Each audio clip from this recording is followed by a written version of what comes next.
I think that the prosecutor is the reason for the change of his demeanor today. Yesterday, I think that he was more sympathetic as a witness. There was too much time that was spent on all of the financial crimes that occurred and not enough time on the murder. Today, the murders were the focus. And because of that, I think what you saw today was a much more agitated Murdaugh, and you saw someone who really came across as, my first instinct is to lie when I think I'm in trouble. And that is going to resonate with a jury. If your instinct is to lie, are you lying to that jury right now? Right. Dave, I want to throw it over to you now. Today, Murdaugh saying that he believes someone killed his wife, someone killed his son, introducing essentially this alternative theory.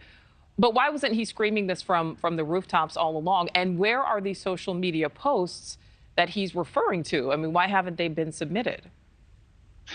Because he's a con man. He's a professional liar. And the only reason why he's taking the stand in his defense now is because he knew he was in trouble, because he didn't count on Paul Murdaugh taking that video 5 minutes before the murder that put Alex Murdaugh at the scene of the crime. He told everyone who would listen from the very beginning that he was nowhere near there. Even at the point of the 911 call, he said he hadn't spoken to the deceased in 90 minutes to 2 hours. So when he says that, well, it's all paranoia, that's what caused me to lie, that in itself is a lie. And as Chris has said, it is a leap to tell the jury that, yes, he's lied about everything for the past year and a half about this case. But now, and only now, is the time he's telling the truth, and you should believe him now. I don't buy it for a second. All right, well, Murdaugh also can't seem to explain why his cell phone registered so much movement shortly after the murders likely happened. Let's listen to what he said. I don't know that I was taking steps like you're saying I'm taking steps. I heard the same testimony you heard, Mr. Waters, and, steps can be recorded any number of ways. I don't have a specific recollection of walking around. I don't know if I was hitting my phone like the guy showed or doing whatever that makes steps, but, So you were hitting your phone like that while you were making all these phone calls? Hang on, no, sir. What I'm saying, Mr. Waters, I don't know that. I'm just giving you an example. You're saying that I'm running around taking these steps, and while I'm doing that, I'm making telephone calls. All right, so Dave, I want to start with you on this one. Was the prosecution smart to hammer this point? Yes. My issue is that it took a long time to get to this important point.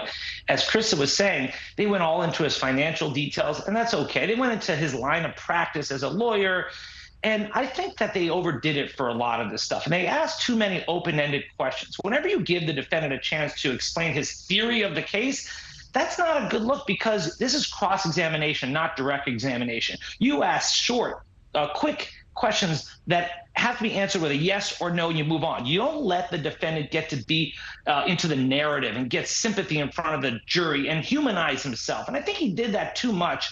So that would be my major qualm with the prosecution. Yeah, he certainly has been able to get into the narrative many times. Dave, Christa, this next question is for you. He also can't seem to remember if he did or did not take a nap after he left the kennels, although he does confirm that he lays down. Let's listen. And you laid down, is that right? I did. All right. Before you said you'd been napping for an hour or so, or napping that entire time, and now you laid down on the couch? That's correct. All right. And maybe dozed for a second?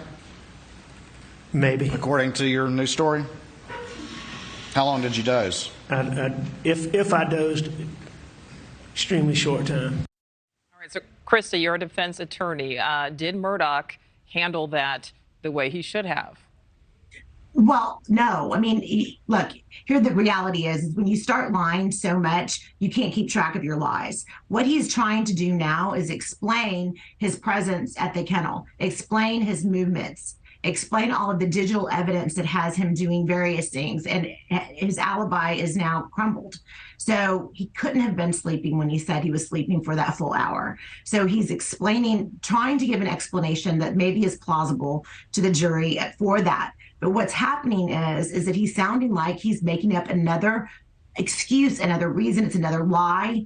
We've already heard him say that when he thought he was in trouble, he was going to lie. That's his first instinct, to get out of trouble. And that sounds like what he's doing right here, right now, is lie to get himself out of trouble. All right, and before we let you go, Dave, we'll end with you. What stands out to you as being the most critical to ultimately bring us to the outcome here? I think this case is going to revolve around his lie about not being at the kennel. Turns out he was there and he lied about it. Now, why would someone lie the entire time when your son and your wife have been brutally murdered, unless you're the killer yourself? He would say, and he has said, it's because the drugs made me do it, the opioids. If the jurors believe that, then the prosecution is in trouble. But here's a problem. On the 911 call, he started that lie about how long he had seen them. So on that 911 call, was he paranoid? He wasn't a suspect then. He called the police. They didn't call him. And if you look at him, he's a guy who's used to privilege, not paranoia. He carried around a police badge to get extra privilege from law enforcement all the time. And so I don't buy any of it, but all it takes is one juror to have reasonable doubt, and it's a hung jury. Yep, and we will certainly see what happens. All right, Christa Ramey, Dave Aronberg, thank you both. Thank you for watching. Go to newsnationnow.com to find NewsNation on your television provider. And don't forget to click the red subscribe button below to get more of NewsNation's fact-driven, unbiased coverage.